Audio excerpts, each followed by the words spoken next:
I saw Mr. Steve Dembo at a presentation at the International Society for Technology and Education Conference, and I believe it was in Philadelphia, but he has been at many, many of these.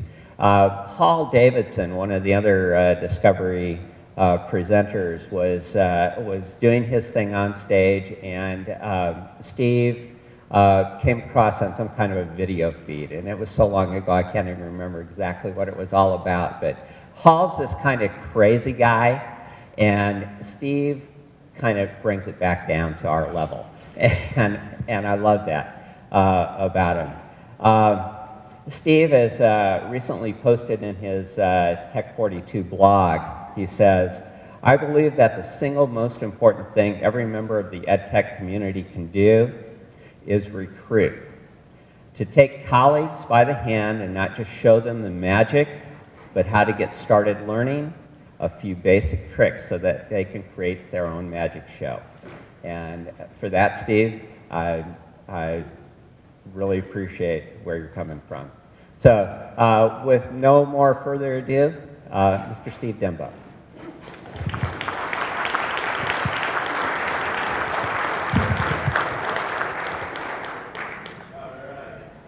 How are all of you? Excellent. I'll tell you, I am glad to be here for a number of reasons, in particular because I come from Chicago. And yesterday I was in Calgary. So this is fantastic. The weather is absolutely beautiful here. So a little bit about myself, just so you understand what kind of lens I'm coming from and where I'm seeing things through. I started off in education as a kindergarten teacher. I taught kindergarten for about 4 years, and then made a real tragic career move. I let somebody know I knew how to fix a printer, and everything went downhill from there. They moved me into the Director of Technology office, and I started doing that at the school for another 3 years before I started work for Discovery. So it's kind of interesting because my first 4 years as a kindergarten teacher, I spent mostly trying to get around the firewalls and filters and passwords and desktop security so I could get done the things I needed to get done. And then I became the Director of Technology and spent the next 3 years trying to prevent teachers from doing the same thing.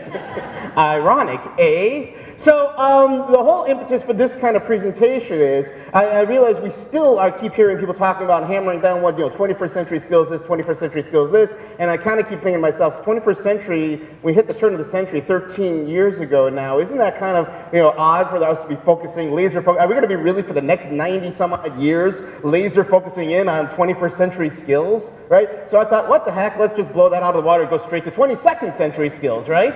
And kind of project outward. Now, the interesting thing about once you kind of come up with a title like that is trying to think and identify what future tech really is going to look like, what the skills these kids are going to look. We keep hearing these kinds of stories like, oh, we got to prepare them for jobs that we don't know exist yet. And so, but there are some things we know that they're going to need to be successful. And there are some technologies coming down the pipe are really impressive and cool and look futuristic, and yet they're actually simple enough that we can start making use of them immediately. So those are the kinds of things I'm going to focus on during this presentation. Now, anytime you talk about the future of technology, you always have to have at least one obligatory 19th century schoolhouse slide, so I'm going to get that out of the way right now.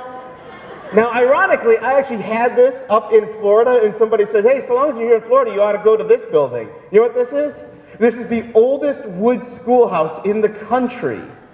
I'm trying to remember what the exact date is, but it's been around, here's what I really think is funny, though, about it. It's a little hard to see. I'm going to try and do, like, the pointy thing. Right over here, you see this thing right here, then it goes down like that? That's a chain. You know what that chain is for? Doesn't hold it up. Does the opposite. What? Well, so no one will steal it. Anti-theft, that could be. No, it's actually so it won't blow away in the hurricanes, and apparently that works. So I don't know why more people aren't doing that with their homes. But I thought that was kind of fascinating. Anyway, point being, we need to start blowing up some old models and move looking forward. Now, Apple, about a year and a half ago or so, they brought out their digital textbook model. And it's great. I'm thrilled that they did that because I think that's going to help move the whole conversation forward. But I'll be honest, I was a little disappointed because at the end of the day, it seemed to me like it wasn't really all that different. They're taking the traditional textbook and just adding a few little digital layers to it. To me, it seemed more of like a point one upgrade than moving it to a whole new generation of sorts of things. It's still a textbook, it's still page numbers, it's still the same chapters, it's still the same content, and so on. It's kind of like a new paint job toy. Now, here's what I think is kind of fascinating, because we decided to go Discovery Education. For about past 5 years, we started, 5 years ago, we started thinking about future of digital textbooks and how we could get involved and what we should do. And we did come up with the exact same model, and we wound up ultimately rejecting it, and instead went to a model that looks more like this. Now, this is our elementary one, where everything is kind of topic-based, and it's kind of almost more free-form. Here's all the raw materials, and then you piece things together the way that you need to. There is not one teacher in this country that starts on page 1 and finishes on page 300 going straight through. We all know that. And yet the irony is, we found when teachers first started getting their hands on this, the disruption in their own minds was significant. This was really hard for them to tackle. And we tried to figure it out. And ultimately we kind of realized, how many of you remember the old Palm Pilots? Any of you ever used to have an old Palm Pilot? All right, did you ever read books on the old Palm Pilot using the e-reader? Just a few of you. Did you ever use the feature called the continuous scroll? You know what I'm talking about? You do know what I'm talking about. Okay, so it's sort of like teleprompter style. You tell it how fast you read, and then it'll just scroll the book. So you don't flip any pages, you just hold it like that and read the book, and you just keep going and going and going. And the funny thing is, it seems like an efficient way to do things, right? Because how archaic is it that you read from here down to there and then go back up to there and then down to there? And yet everybody hated that feature. Why? Because we've trained ourselves. We've trained ourselves that that's how you read. You go from here, you go to there, you take a little break, and then you move on to the next page, right? That's the way we've trained ourselves to read, which is why right now, even though page numbers are in some sense completely arbitrary, and yet every Kindle, every iBook, all the Nook, all those devices, they still depend on, and they've even added in those cute little page curls and all that to make you feel more at home. You can't discount this kind of stuff because you have to acknowledge it because it's these schemas that we've kind of internalized. But the difference being is more and more often the kids are not necessarily growing up with those same schemas. Print, I would argue, is actually, they're still kind of using that same schema because I still read books with my kids and so on, from front end. But in other areas, they don't have those same schemas, and we need to kind of be able to acknowledge that. When we updated our social studies textbook and started coming out with it, you'll notice that we actually, instead of just putting things in just overall topics, we assign them chapters. Chapter 1, Chapter 2 is Mesopotamia, Chapter 3 is Egypt, Chapter 4 is Cush. Do we really need the chapters in there? No! But you know what? It made people feel more comfortable.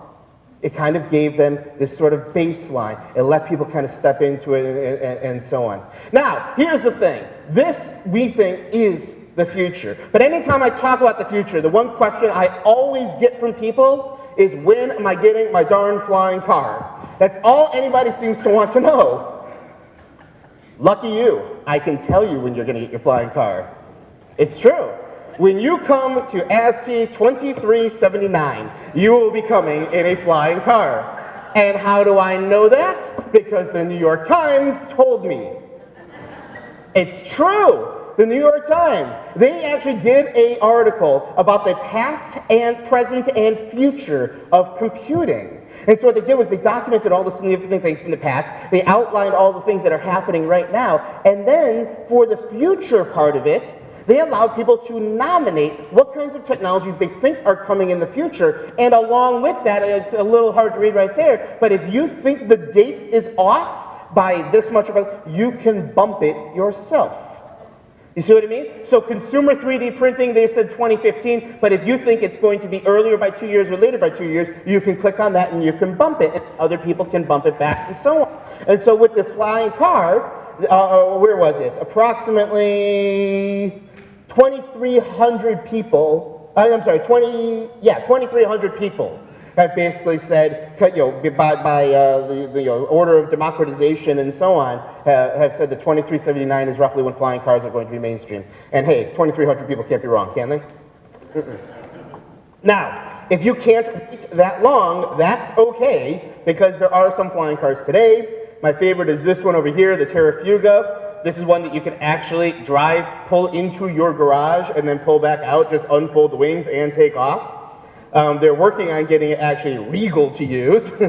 But once they pass that law, all it is about $1 million, and then you can have your own flying car right now today too. Now, that may not be realistic for most of us, but the guy who created this, he's got a really interesting perspective on technology and technology adoption, because this still is kind of, crazy to me.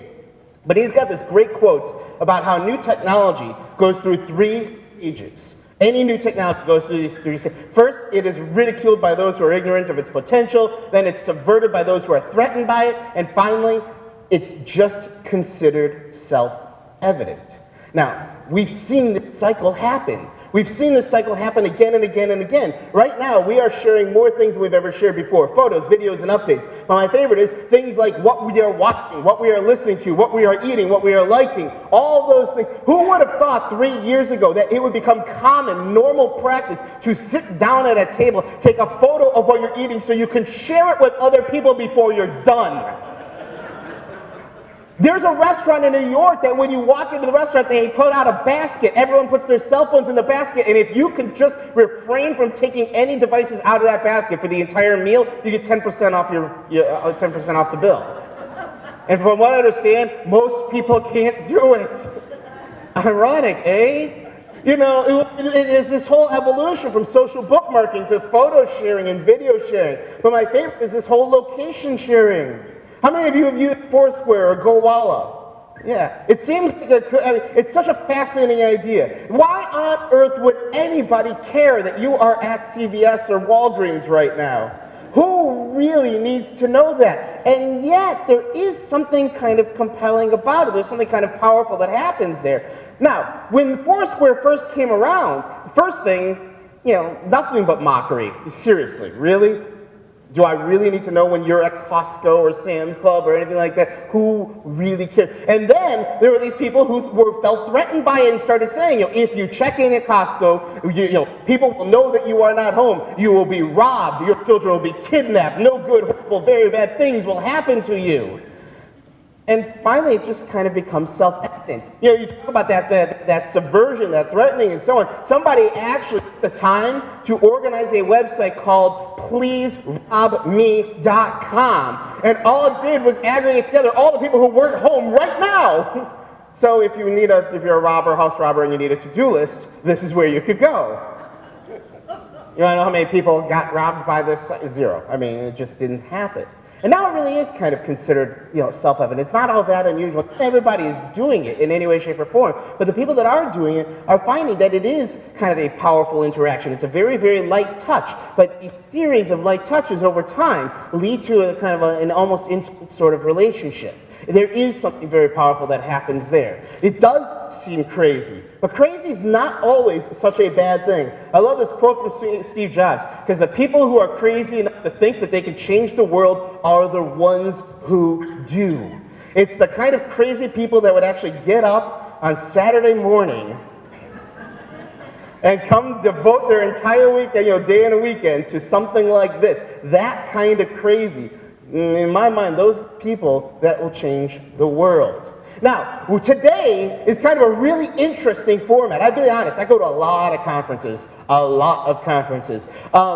but rarely do I see this sort of format. Sometimes people have an unconference, some people have a formal conference. I haven't seen the blended model too much, and this is really exciting, because here's the thing, if you look through the book right now, you are going to see a whole lot of sessions in there. However, they're not going to have every session. There might be things that you were hoping that somebody would have a session for that aren't in here. Guess what? That's the beauty of the Unconference, because you can nominate your own topics. This is not actually a new idea. It harkens back to a type of conferencing called open space. I did my first open space conference, I want to say it was 2002 or 2003, and it was a legal bloggers conference. All lawyers who blog. You want to talk about an exciting group of people. But what they did was we all just kind of sat around in a circle, and people nominated topics. I want to talk about what the impact is on confidentiality and legal blogs, or this and that. What is podcasting? And people would nominate these topics and then have these conversations related to it. Some of these conversations had 15, 20, 30 people in them. That's really cool. Some of these conversations had 2 people in them. The person who nominated and maybe one other person. And you know what? Whatever number of people comes to these, that's the right number. You can take that karmic approach to it. Whoever arrives, that's the right number of people. That's the only way that could wind up being. And is there value in just 2 people hashing something out back and forth, back and forth? Absolutely. That's the beauty of this. So the responsibility falls on you to make sure that you have the conversations that you need. If you walk out of today feeling like the things you needed to learn about or you want to talk about didn't happen, guess whose fault it is? Anyway. Not to try and play the blame game. Anyway, so that was my very first one, open space technology. Then that evolved to another kind that we did in Chicago called Blog Walk. There are actually 13 of these blog walks that happen around the world. And what it basically was, bloggers who would get together, you'd first kind of do sort of an unconference sort of thing and have some of these initial conversations. We labeled everything in sticky notes and kind of stuck it up on the wall and kind of tried to make sense of what blogs are going to be doing to our society at large and so on. And then after you've gathered all those thoughts and have all these questions and kind of have let things percolate a little bit, you go for a walk. Because you know what? Sometimes just being in motion helps things kind of settle and synthesize and so on. Unfortunately, we were in Chicago, so that walk was a shorter blog walk than in other locations and so on. That model wound up evolving into something called Bar Camp. And Bar Camp, so I actually kind of took the nation by storm, and Bar Camp evolved into something called Ed Camp. Ed Camp is sort of like an education version of this unconference, focused solely on education, but it's the same sort of thing that we're going to be doing today. Last year, they just actually started forming a foundation, and last year, I want to say there was over 200 Ed Camps around the world. Absolutely phenomenal. They are all 100% free, and I was the one who actually organized an Ed Camp in Chicago. We had 125 teachers come out on a day very similar to this, just to talk over education topics, explore new technologies, and try and muddle our way and figure things out along these same lines. Now, here's the beauty of it. It doesn't necessarily have to be this same format. There are so many different formats that you could do. One of my absolute favorites for an unconference was this guy named Randy Chertko. He was a brother of someone I went to high school with.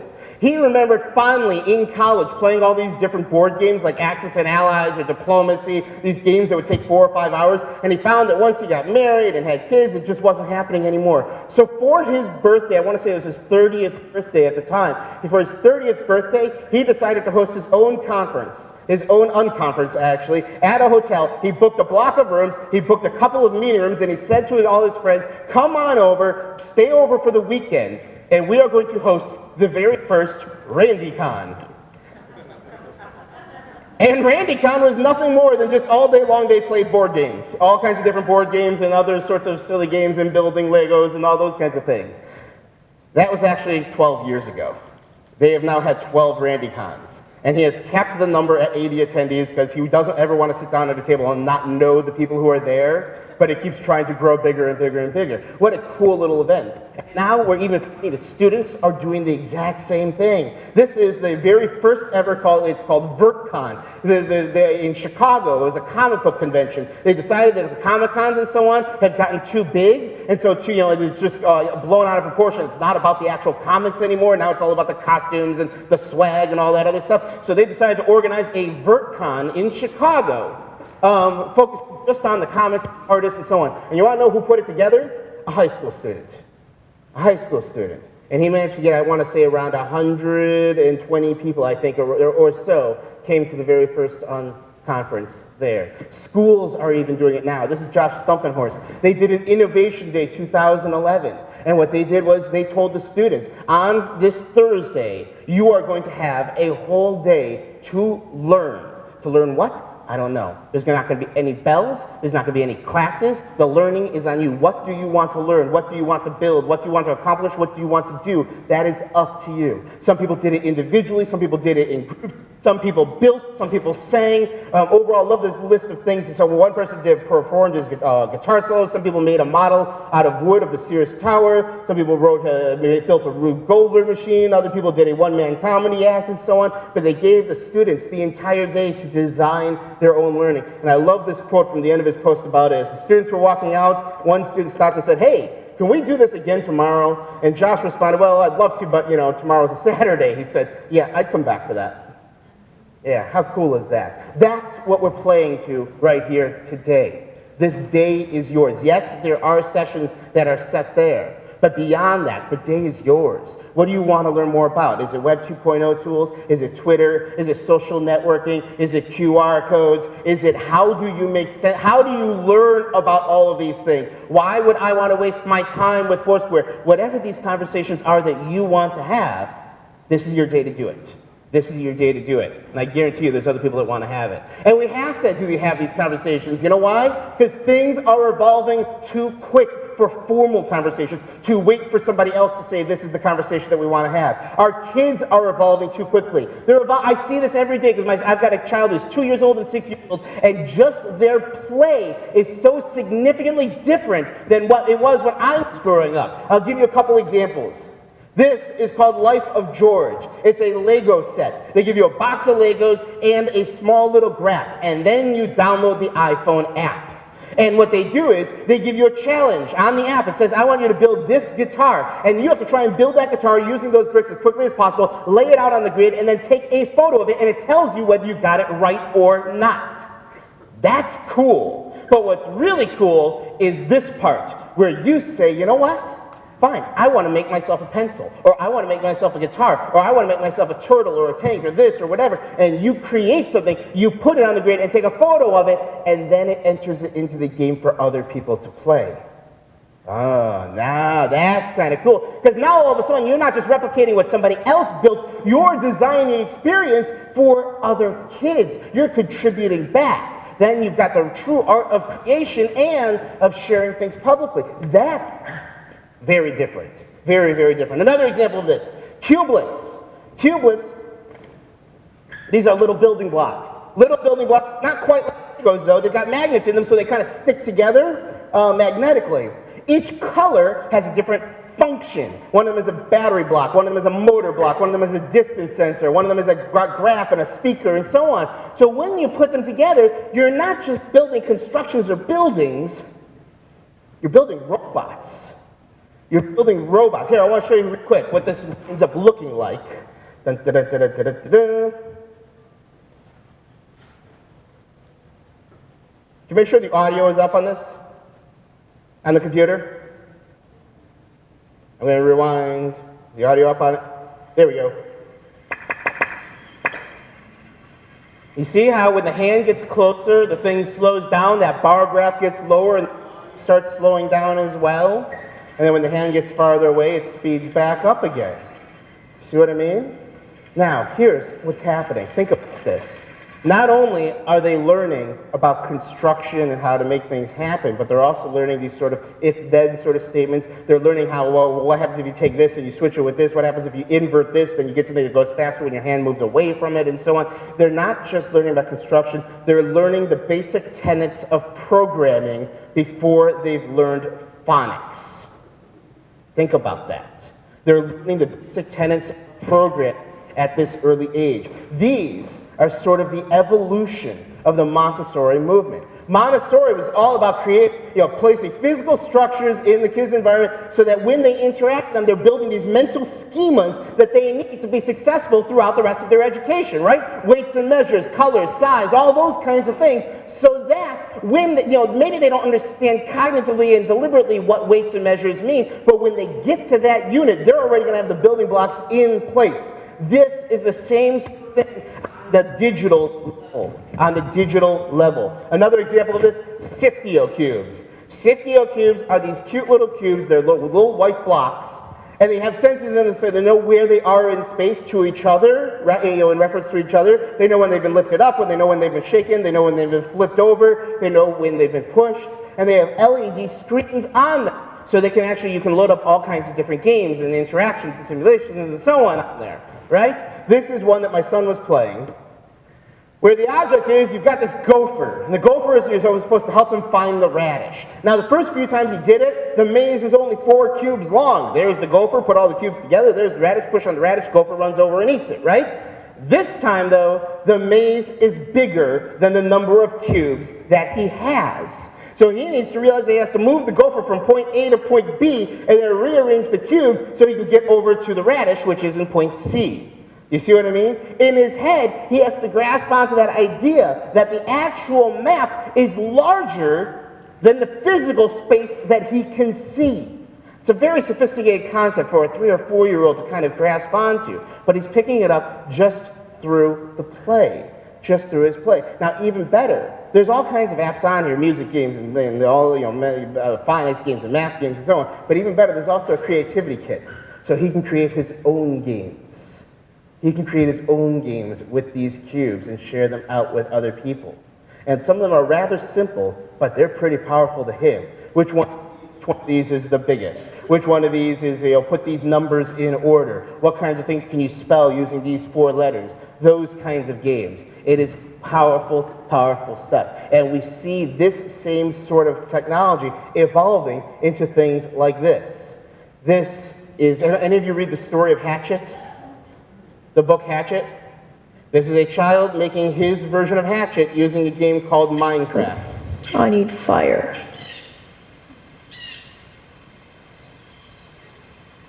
This is called Machinima. This has become incredibly popular, taking video games and using them as a way to create digital stories. Maybe I need more Tinder.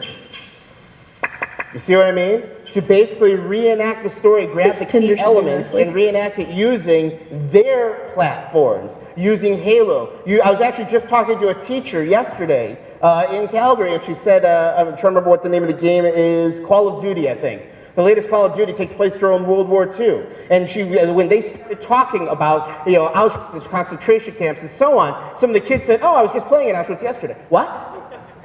And so she had to bring the PlayStation in, they put it up on the big screen, and no, they weren't actually playing the game, but they were exploring and actually doing then the history work and pulling up the authentic images and comparing what was accurate, what wasn't accurate, where did they get it right, where did they get it wrong, what can we learn from this. Their play is getting more and more accurate, and not only that, but they're able to do the same sort of thing, take that PlayStation 3 or that Xbox and run it into the computer and use those games to actually tell their stories. Those characters become actors. They can actually build worlds within those games nowadays, so it's not all that uncommon for someone to take a 31st century game like Halo, where it's all space, and build a balcony and put a pink character up on there and a blue character down there and reenact the balcony scene from Romeo and Juliet. It's not all that unusual. Do a search for machine on YouTube, and it's amazing the kinds of things that you see. Now, here's what stresses me out, though. Do you think these kinds of projects are pretty cool?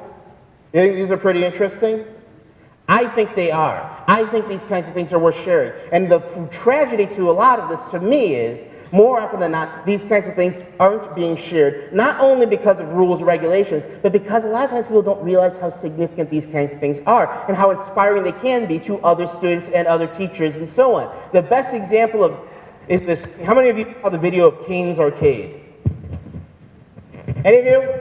A couple of you? Just a few of you? That's it? All right, that's homework. You should all watch Kane's Arcade, the video. It's absolutely phenomenal. This is a kid out in the East LA area, and what he did was a huge fan of like Showbiz Pizza Places and so on, and those kinds of arcades.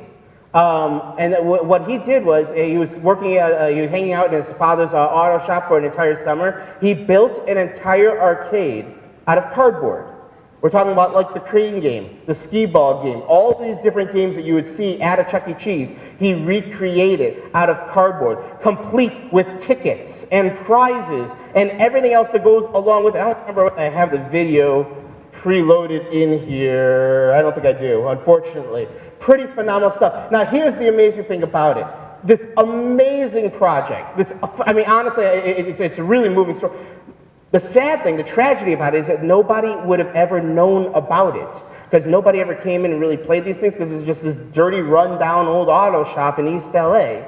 If a documentarian looking for a subject hadn't just happened to walk into that auto shop looking for a new door handle for his Corolla, you know what I mean? He happened to see it and think, wow, this is pretty cool, and created a documentary around it that took the internet by storm. If he hadn't done that, nobody would know Kane, nobody would know about his arcade, and he wouldn't have influenced literally millions upon millions of people. He influenced my son so much that literally now we have to save every scrap of cardboard, every milk carton, every soda bottle, and so on, because they all go into the basement now, so they become his raw materials. When we went to LA on vacation, we were visiting some friends over this past winter break, we talked to them about all the different things we could do. Legoland, SeaWorld, San Diego and all. Legoland, SeaWorld, and the zoo, all these different things, or Disney and so on. You know what the one thing that he wanted to do while we were there? Visit Kane's arcade. We literally got off the plane, and that was the first place that we went to, so that he could play these games. That's actually him playing the crane game. The crane game has a piece of string and a hook, and for 20 minutes he sat there trying to hook these two little stuffed animals. And they're still, like, I mean, he tells this story to his friends all the time. They don't know what the heck he's talking about. But pretty darn meaningful, pretty darn inspiring. And the sad thing is that nobody would have ever known it if the right person hadn't just happened to walk in and say, this is significant, this ought to be shared. You see, a few years ago, they redid Bloom's taxonomy, right? They redid it, they revised it from the 1956 version, and they put create at the very top. So they moved everything to verb forms. They said, remember, understand, apply, analyze, evaluate, and create. And create is at the very top of the pyramid right now. Guess what? I think they got it wrong. Maybe it was right for 2001. I don't think it's right for 2013. I would argue that creation is not enough, that it needs to be embedded in the real world. It needs to be collaborative. It needs to be shared. It needs to be public. It needs to be brought into the rest of the world. If you're doing great things in isolation, that's not good enough. The things that our students are doing need to be shared with the world, and let the rest of the world decide whether these things are significant or not. It seems strange to say, but here's the reality. We hear all the time, my hands are bound by the test scores. My hands are bound by the test scores, but the test scores aren't telling the whole story. There is more to education than test scores. My classroom is more than just test scores. Well, guess what? If test scores aren't telling the whole story, I ask, how are you telling the rest of it? How are we sharing the great things that are happening in our classrooms? How are we spreading that kind of good word? Not necessarily even quantitatively, but qualitatively. Which is why, I can tell you right now, this next slide is going to make some of you slightly uncomfortable. I really believe that education, the educators, the teachers, we need to become master marketers. We need to learn how to market our classrooms effectively, and we need to teach our students how to market themselves effectively. And I know that seems strange, because we're educators. That's not what we signed up for. Not in any way, shape, or form. And it feels a lot like bragging or showing off or all these other kinds of things. It feels kind of slimy, but it's the reality. In order to set our students up for success, they need to know how to promote themselves in a very positive way, how to take control of the message that they put out there. Things are shifting in the workplace in particular right now. In fact, things have gotten so competitive that there are some job companies now that are having to market just to get qualified leads in very interesting ways. There are so many people getting signed up right now for places like Google and Facebook and YouTube and so on, that in order to try and lure good developers, they are coming up with the craziest signing bonuses you have ever heard of. If we hire you or the person you refer, you'll get a box of Cuban cigars, a fancy tuxedo, a year's supply of Dos Equis, a spear gun, and $11,000 cash wrapped in bacon. That is a real signing bonus in Silicon Valley. In that exact same article, the CTO of Yammer, which is like a social network for like a Twitter for businesses and so on, said, if an engineer has submitted a resume to us, we know they're no good. Think about that. If they submit a resume, you know what? We already know that's not the kind of person that we're looking for. Another CEO said, I wouldn't even consider hiring someone if they don't have a LinkedIn profile. Wouldn't even consider them. So what's a guy to do? What's a girl to do? What's a student to do? How are they supposed to promote themselves? They got to get more creative with it. I love this one by Mike Freeman. Basically, he was looking for a new job in e-commerce. He wanted to get hired by like a site like Zappos.com or eBay or Amazon, one of those kinds of sites. So instead of just putting his resume or his CV up online, he decided to do it slightly differently. Since he wanted to get a job in e-commerce, he created an e-store that only sold one product, Mike. And when you go to Mike and you look him up and you try and add him to your cart, instead of getting options like size and color, you get options like date and time. And when you check out, it sets up an interview with him. He's demonstrating what he's passionate about. He's showing you what he's passionate about. That did lead to an executive job over at Overstock.com. Another example of this is Brandon Kleinman. I'm the best choice for your business development position, and I know you're going to check me out on Facebook, so let's just start here. This is a photo on Facebook. This is a Facebook album. It is a public Facebook album. He says, I know you're going to wind up looking me up there, so let's just start there. And like every other Facebook album, when you click on the first picture, it just automatically takes you to the next picture, which the next picture has got more information about his background, and the next picture after that has got even more information about him, and so on. That's his whole resume. Now, does it have the same information a traditional resume has? Sure. But here's the difference. Do you feel like you have an idea who Brandon is? Get a little bit of a sense of who he is, his personality? Kind of hear a little bit of his voice in your head, right? That's why. Think about your own resume, your own CV, and if somebody were to read it from top to bottom, would they have a sense of who you are? Not just what you've done, but who you are, what you're passionate about, what your personality is, and so on. Not necessarily. That's hard to convey in the traditional sort of resume. This one right here is a little bit more traditional in that it's got just the general stuff right here in the middle. I can't find where I'm supposed to point, right over here in the middle. Over here it's actually got all the social stuff like Facebook, LinkedIn, Flickr, Twitter, and so on. But what I love is little flourishes that he has throughout the entire site, like this. If you want to see his photo, you've got the traditional headshot, full size, web size, or Lego version.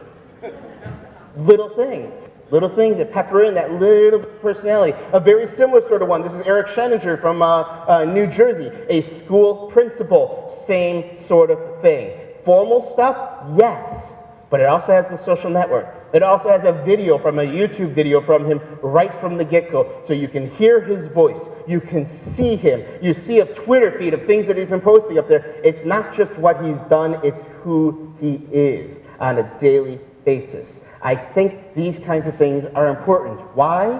Because these are people who have taken ownership of their digital identity. There's two things that can happen when someone does a Google search on you. They can't see the results that are in Google, which that represents the trail that you have left behind. The other option is that you can deliberately craft it so that people who search you on Google see the things that you want them to see, so that they see you as you want them to see you. That's what these people have done. They're taking ownership of it. They're doing their own sort of search engine optimization and so on, so that when you do a search for them, you see them as they want you to see them. And I think that's what we need to do with our students. And I'm not just saying that. I really believe this, which is why even though my son has just started kindergarten this year, he's been blogging for about 1.5 years. Now I know, really, right? No, I'm serious. Aiden.dembo.org. This is his blog. Whenever he sees something that he thinks is interesting or significant, that is worth saving, he says, Daddy, I want to remember that. And we take a photo of it, and I say, Aiden, what do you want the title of that to be? And he gives me a title. Like, for example, we were barbecuing. This was about half a year ago over the summer, and we were barbecuing. He said, I want to remember this day. So we took a picture of it. What do you want to call that one? Chicken-tastic. Really? Okay, sure, why not? Okay. So we type that in, I click send, and that goes up on his blog.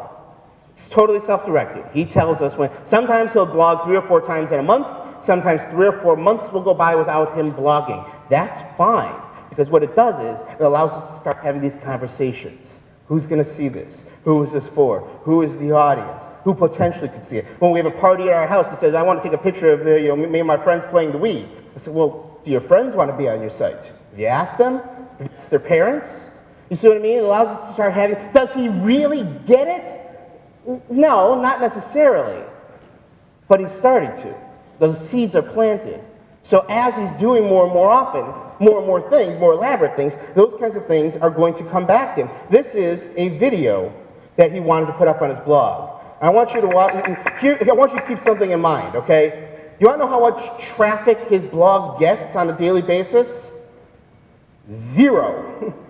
0. His grandparents don't even visit his blog, okay? Because if there's anything really cute, we're going to send it to them via email anyway. Sometimes his blog spikes at 1 on a day, okay?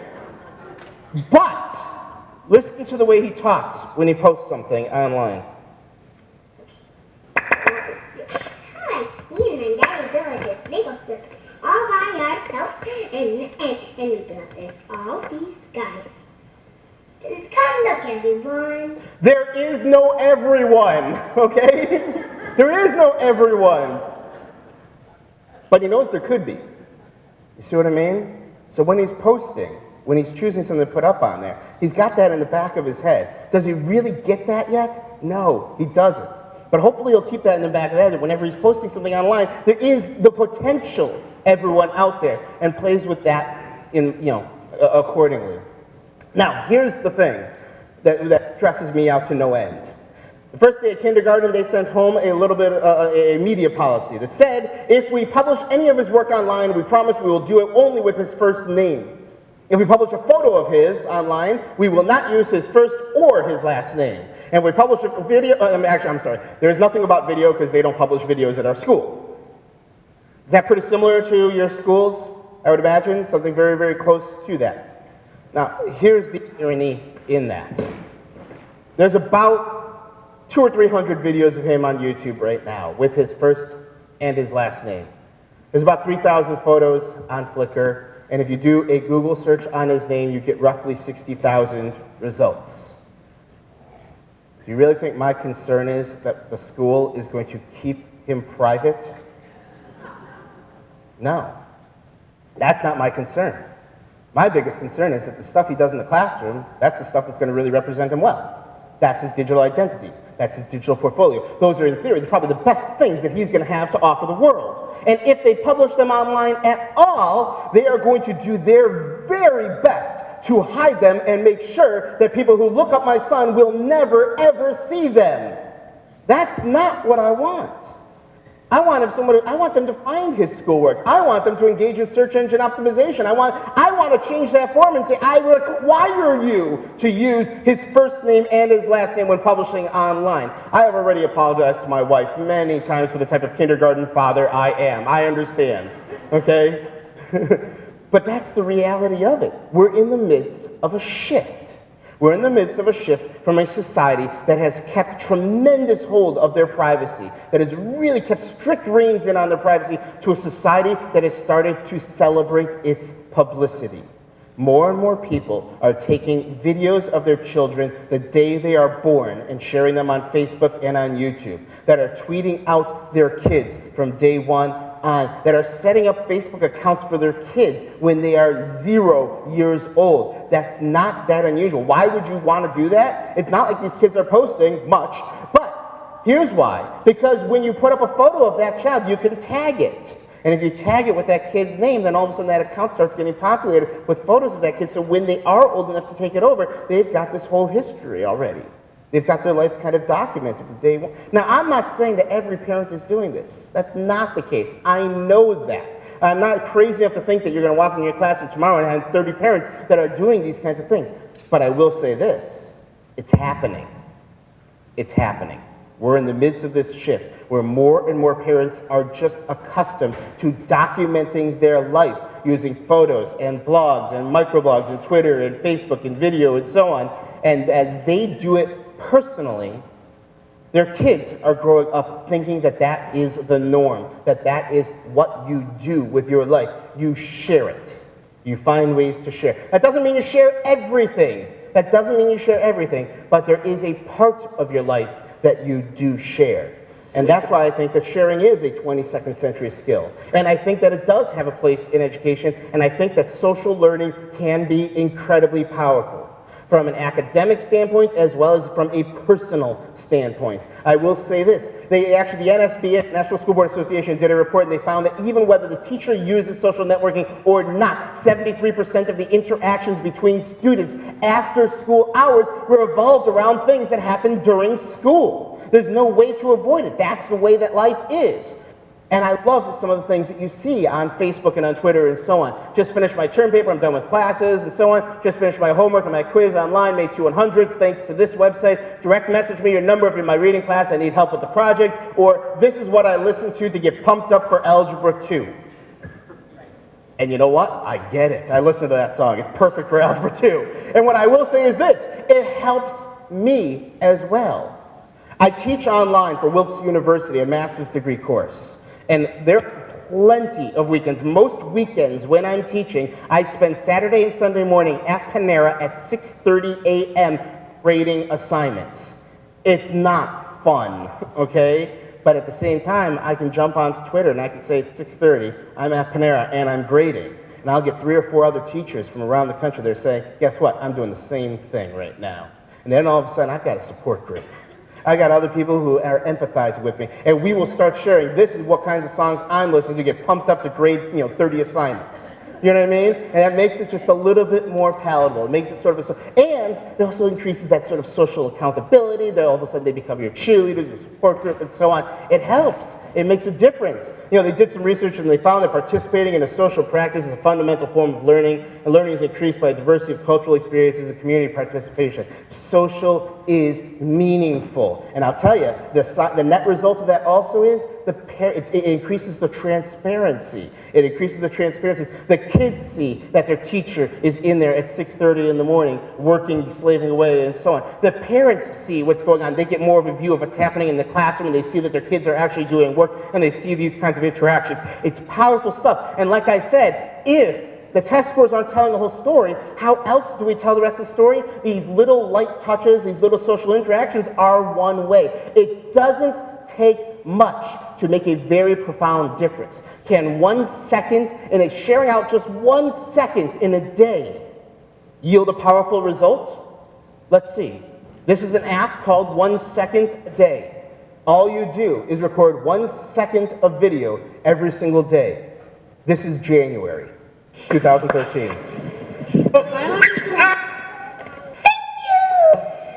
Moonshot!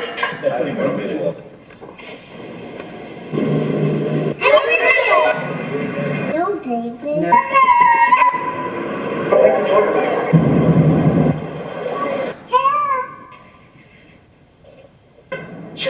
Look at him!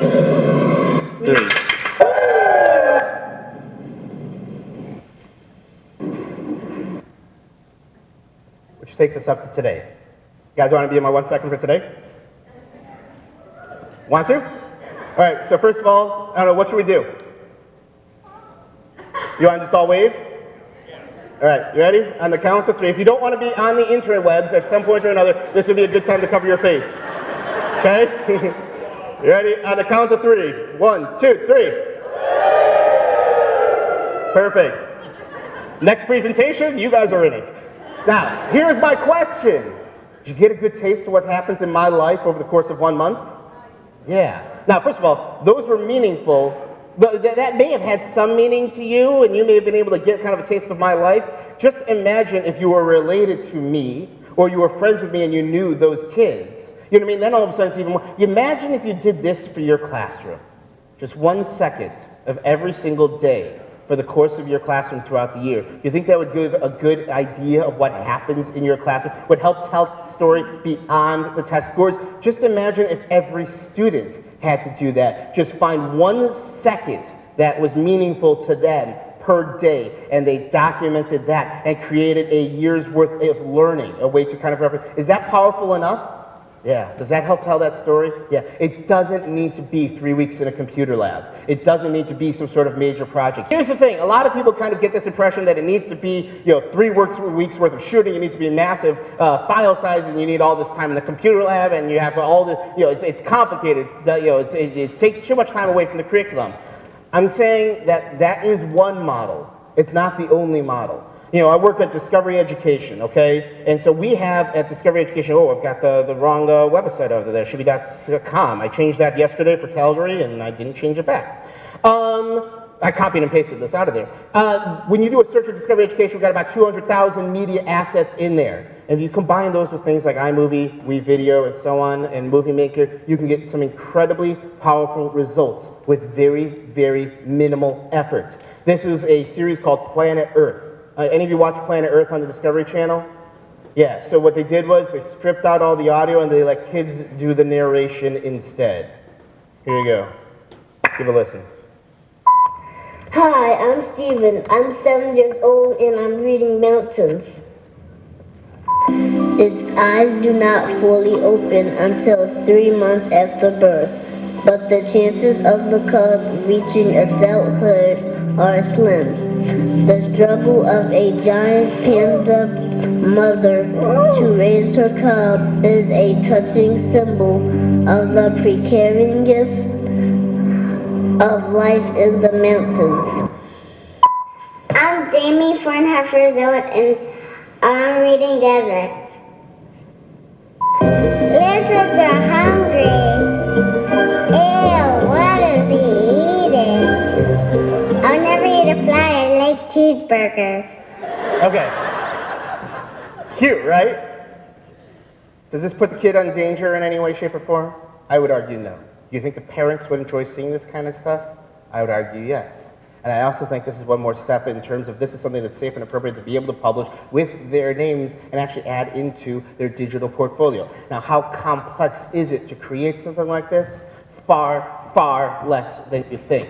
I'm going to show you exactly how to do it using a free website called WeVideo, just in case you don't have iMovie or Movie Maker or any one of those other apps. So when you go to wevideo.com and create an account, the first thing that you can do is you import in your media files. You download them to your computer and then you upload them into WeVideo. So if you're studying polar bears, you download 15 videos about polar bears and then you upload them all into WeVideo. And now your students, when they create a project, they log in with your username or password, they create a new project and they come up with a starter set of media. So they don't need to waste their time trying to go find out all the raw materials. Now, once you're in there and you've got your videos, all you need to do is just drag them into the actual player, which is surprisingly like iMovie. So you can actually come over here, and if you like this part but you don't like this one, you can click split and get rid of this part, and then so on. Take that one away, delete this part, and so on. You get the idea? Oh, I should not have done. What did I do? Oh, there we go. I'm right there.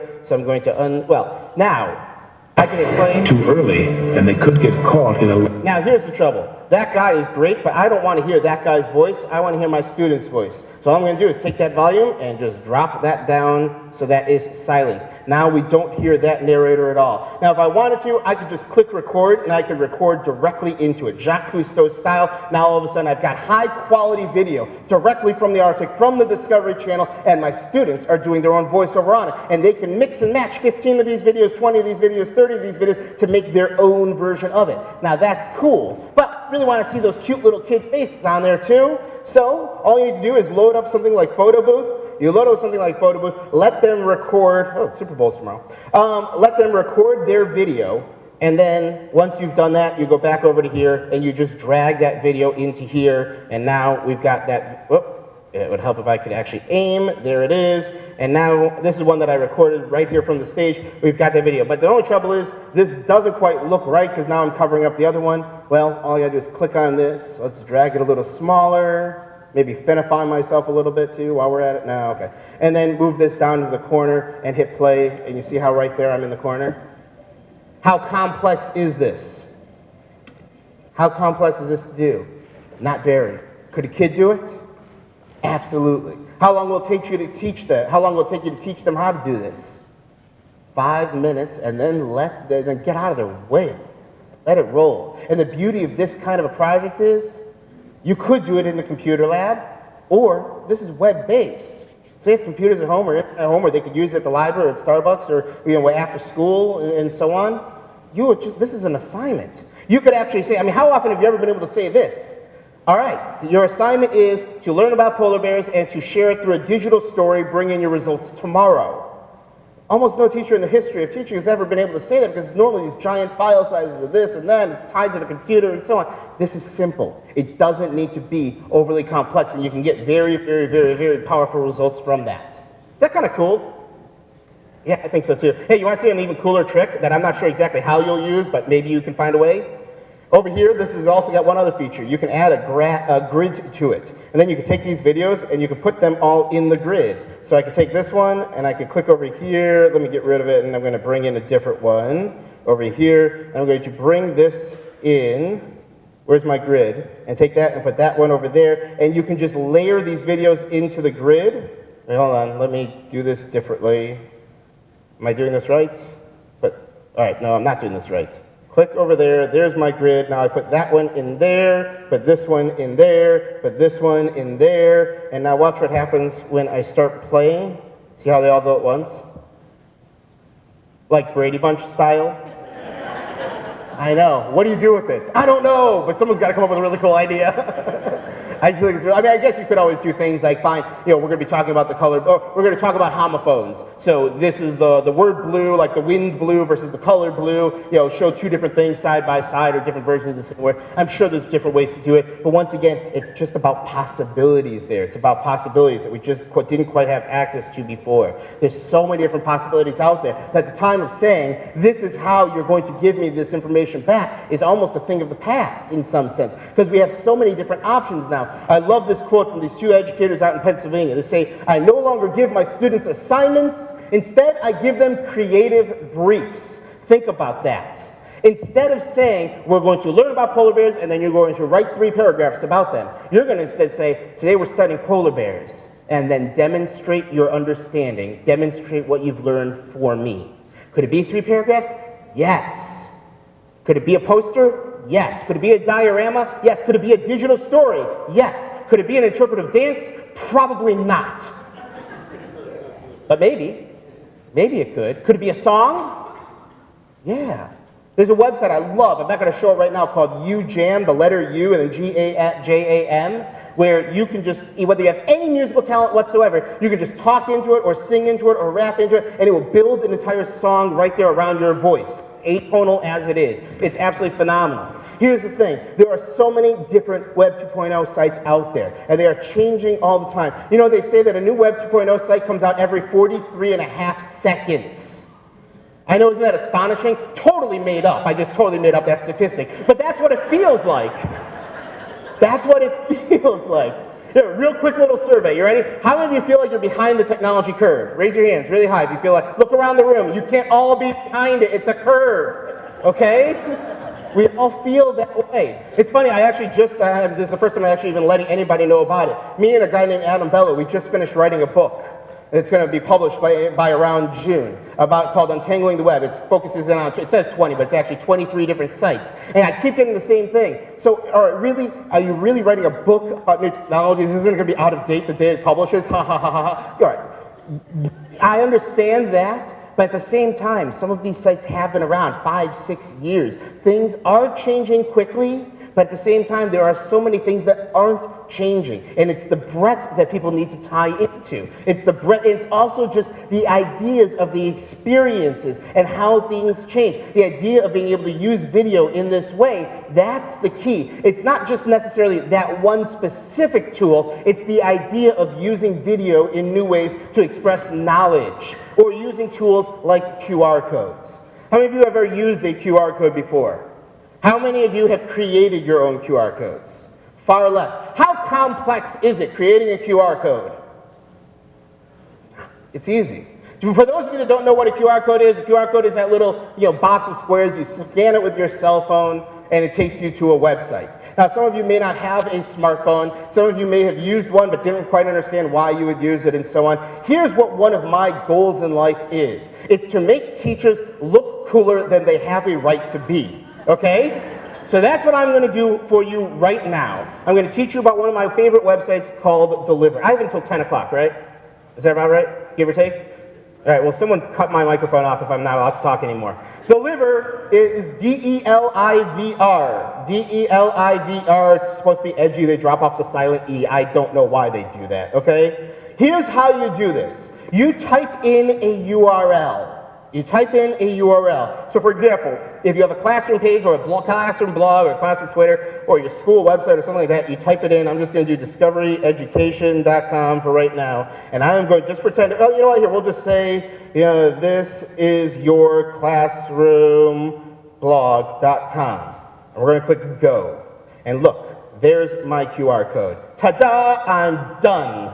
I'm hoping you guys can follow that one-step direction, okay? I have now created a QR code, and if somebody were to scan that code, it will take them to thisismyclassroomblog.com. That's it. I don't care whether you have a smartphone or not, whether you understand what a QR code is or not. That's completely irrelevant. You can type in the URL and click go, and there's your QR code. Now, what exactly is it? It is nothing more than an image. It's an image. I can take this, I can copy and paste it if I wanted to. I can put it into Microsoft Word. I can put it into Microsoft PowerPoint. Or I could just open it up and print it out, and then cut it out, and put it up outside my classroom, and not say a darn word. You know why? All right, anybody allowed to have cell phones in your school? You're allowed to use devices in your school? Excellent. For all of you, when your students come into class that next day and they see that QR code on the wall, they will try and scan it, and it will take them to the classroom website, and your geek cred will go up about 50 points, okay? Now, how many of you are not allowed to use cell phones in the classrooms or in school? A good number of you. When your kids come into class that day, they will take out their cell phones and they will scan their code like this instead, and your geek cred, once again, will go up about 50 points. Now, that's kind of neat, right? Put it up there. Now, the second day, they'll come in and they'll scan it again, and it'll go to the same place. Not quite as exciting. Third day, they scan it again, it goes to the same place. You've lost them. They don't care anymore. It hasn't changed. It's static. Static isn't cool. Static is just, blah. The first time, you got the excitement. Second, third, fourth, fifth time, no excitement whatsoever. So that's why on Thursday, before the students arrive, you go back to Deliver and you sign in, because Deliver will remember every code you have ever created. And you click on the dashboard, and in the dashboard, you will see right there along the top, right here, this is yourclassblog.com, and here's the QR code that you printed out and put out on your door. You are not going to change that. You're not going to rip it up. You're not going to delete it. You're not going to do anything. What you are going to do is you're going to go over here to where it says Edit. And click on Edit. And there is, right here, this is yourclassroomblog.com. And instead of that, we're going to put in worldwar2videos.com. Because that's what you're going to be studying today, right? And we're going to go down here to the very bottom, and we're going to click Save. Now, this code over here has not changed. You did not take it down. You did not reprint it. But what has changed is, instead of pointing over here, now it points over here. You're not telling your students anything. That at some point, some kid is going to scan it with their cell phone and see that it's changed, and now it's an event. Now it's exciting, and everybody else is going to have to go over there and check it out, right? Now all of a sudden, geek cred goes up by another 30, 40 points. Now how long did it take to change that? Seconds, right? Now, every day before the kids come in, or the night before, you change where it points to reference something having to do with what you're studying. And as the kids come to class, they are going to be racing to see who is going to be the first one to get to scan it and see what it is. And when they walk into your classroom, they will be talking about it. It's a great classroom management strategy. As they enter into your room, you've already got them. You've already got them thinking about and discussing what you're going to be talking about in class today. You have just created your very first Easter egg for your classroom. You see what I mean? How cool is that? And very, very technologically difficult to do, right? Right? And you'll never tell them how easy it is, will you? No. Take it one step further, or just one other related sort of element to that. Next time you have to put out a newsletter to the parents, put a QR code on the bottom of it. Record a little video of yourself just saying, hey, I appreciate it. Here's what we've been doing in class. Here's what's coming up next week. Thanks for being involved. And put that up on YouTube privately or unlisted, and provide a QR code that links to that video, or put up somewhere else if you want to, wherever. And then put the QR code at the bottom of the newsletter, and don't say a word about it, because your parents, it'll drive them crazy. They won't know what to do with it at first, and then a few of them will, and they will be in Starbucks talking about your newsletter, trying to figure it out with each other. They'll be asking their students and so on. Once again, geek cred goes way up, engagement goes way up. And just in case you're wondering whether they're actually doing it or not, you can actually see statistics for how many people have actually scanned it and so on. How many people have viewed it, how many people have scanned it, and so on. Ain't that neat? How hard is it to do that? Nothing. Doesn't take much. And that's even before you start unleashing this on the students and letting students add digital layers to their own physical projects. That's when things get really, really exciting. Is that kind of cool? You think that's something you could actually do? But clearly at a technology conference, you're expecting more, right? That was way too mundane. That's way too 21st century. We want something 22nd century, right? You want to take it to the next level? Kick it up a notch? You feel bold? All right, let's do it. This is one of my other favorites. This is one of my other favorites. It is called Erasma. Well, but even before we get to Erasma, we're going to look at how businesses are actually doing this. This is something called Marvel Comics. Any of you remember paper comics?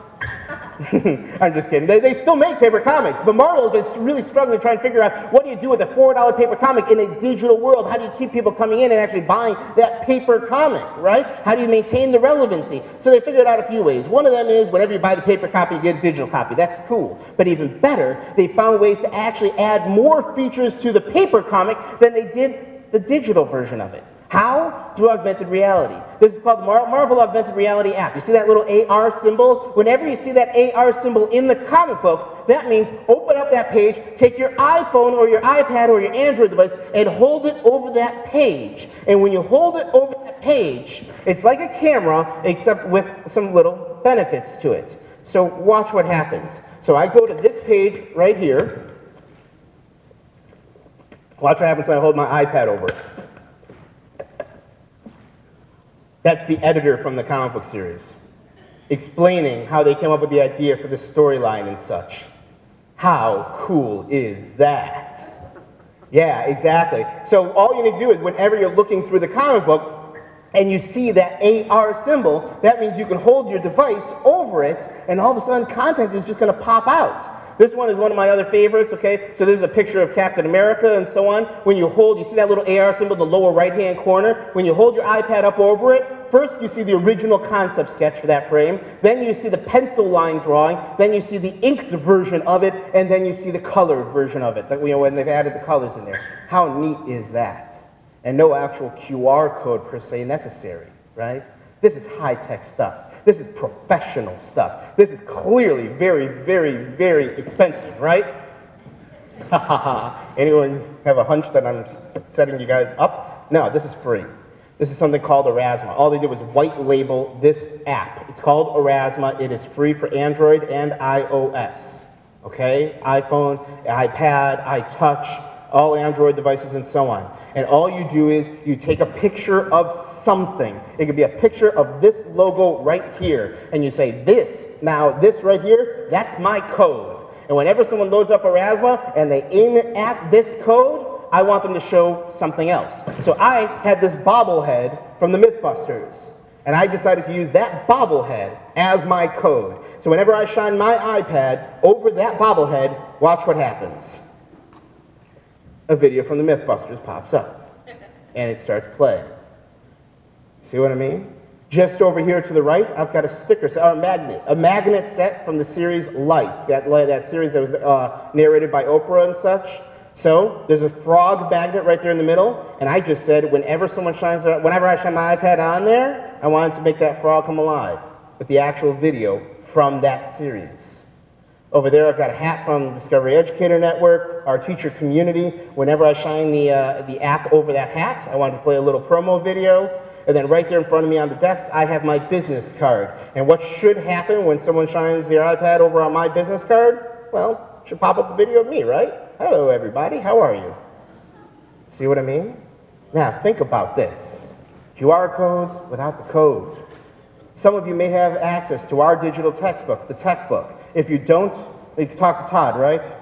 If you don't have access to streaming or any of the Discovery Education stuff, Todd's your man. He can hook you guys up, right? Exactly, he's the man. Or what you can also do, though, is take all that media from Discovery or from wherever else you've got. Take your current textbook, your social studies textbook, your science textbook, your math textbook, whatever, and you can have the kids say, on this page, when I shine my iPod on it, I want a video of me explaining that math concept. or a video that takes you over to some actual, if it's a photosynthesis or something like that, that actually takes you to a video explaining that, or an image with a different version of it, and so on and so forth. You take your physical, regular textbooks that you're using in your classroom right now, you combine it with awesome video and media, and you've got instant digital textbooks in your classroom. Cost? Zero. How cool is that? Yeah. You want to talk about going into the 22nd century? That's it right there. I mean, that's the funny thing about it. We're not really talking about 22nd century, are we? Really, what we're talking about right now is every century skills. I get people all the time asking me, all right, so with all this kind of stuff, how on earth are we supposed to predict the classroom of the future? The reality is, you can't. You can't predict the classroom of the future, but what you can do is put your foot in the sand, put your stake in the sand, draw the line, and say, I'm inventing the classroom of the future, and then be the ones to share it out so the rest of us can learn from what you are doing. Be that crazy one in the room that's willing to take that chance, step forward, try something new first, and then let other people know that you're doing it so that they can gain benefit from your experiences. That's what today is all about. If you don't know what the right conversations are, throw out a topic. I want to learn more about QR codes. I want to learn more about digital storytelling. I want to talk more about what digital textbooks mean for the kindergarten classroom and so on. This is your chance today to have those conversations, and I hope you do. Thank you very much, everybody.